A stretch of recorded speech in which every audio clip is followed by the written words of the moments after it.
Hello, and welcome to our presentation on exercise for older adults. Let's start by defining what exercise is.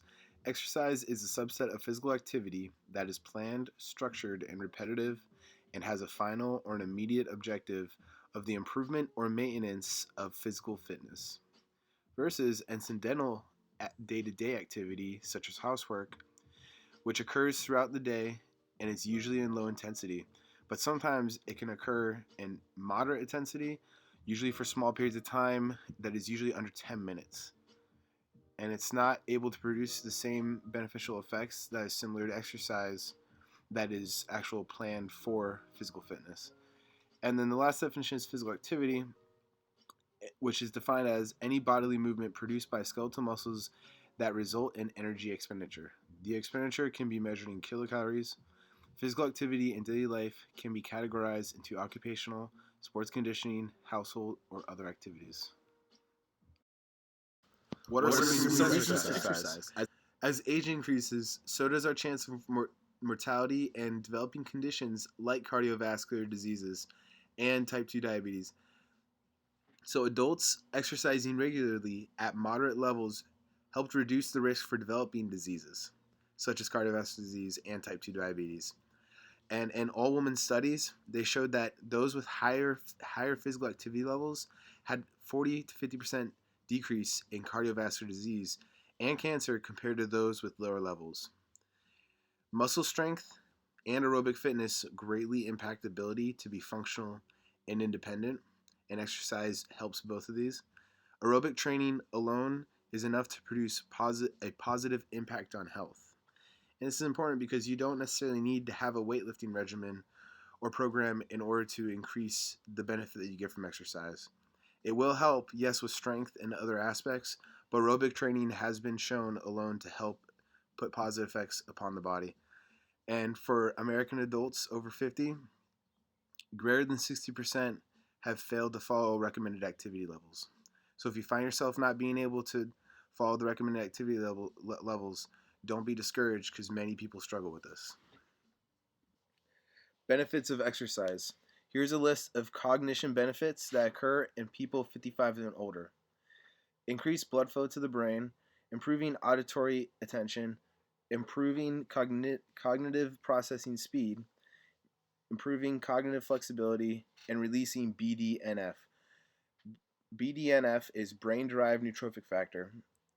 It helps regulate synaptic plasticity to help in facilitating learning and memory. It promotes neural growth, survival of a neuron, which is the maintenance of a neuron, and connection between the nerve cells. We already know that exercise is great, but the real question is, should I ask my doctor before I begin exercising? We already know that exercise is essential for a healthy life, but if you don't already exercise, your doctor might need to advise you when is safe for you to begin. Medical professionals can help you create the right exercise plan for all of your needs.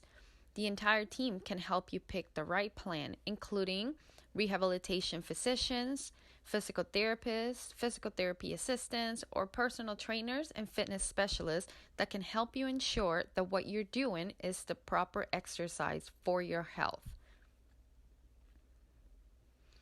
There are many important indications for medical consultation before you begin. Things that you want to keep in mind are if you have family history of heart disease, if you're older than 35 years old, diabetes, cancer, high blood pressure, heart or lung disease, high cholesterol. Many of these indications are very important for you to discuss with your doctor so that they can help you create and guide you to the right place before you begin your exercises. So now that you've done your due diligence to make sure you're ready to exercise, let's talk about the components of a well-rounded exercise plan. The plan should include flexibility exercises, cardiovascular activity, resistance training, and balance training. Stretching exercises should be performed 2 to 3 days per week, including all the major muscle groups. Hold each stretch for about 10 to 30 seconds to a point of tightness or discomfort and repeat for 3 repetitions. You should strive for the same amount of aerobic activity that's recommended for all adults.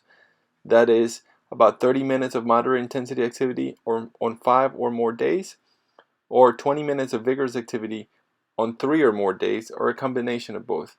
But the more you do, the better it is.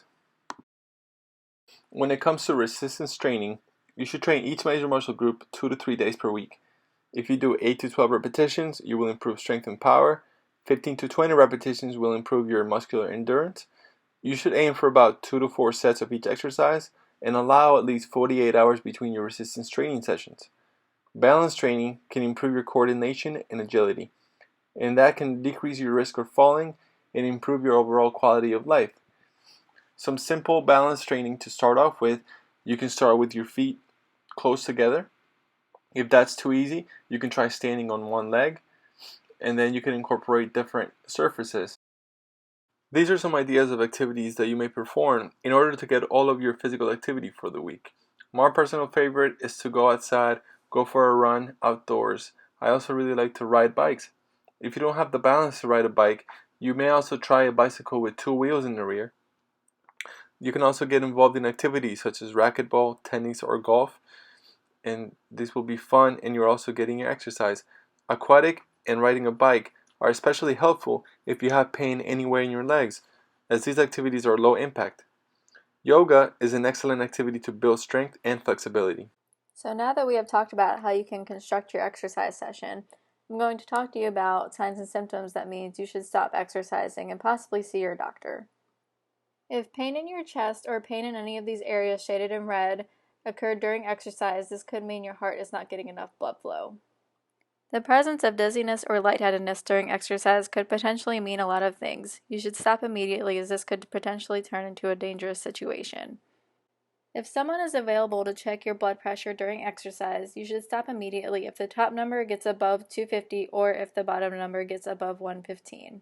If you are having trouble catching your breath, you should stop exercising immediately, as this could lead to a potentially more dangerous situation.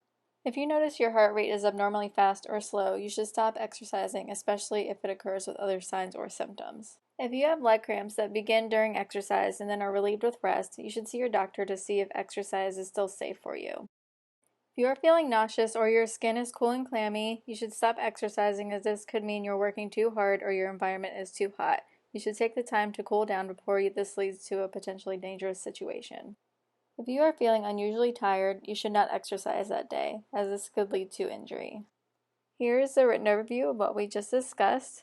Thank you for taking the time to watch our video, and I hope you learned something.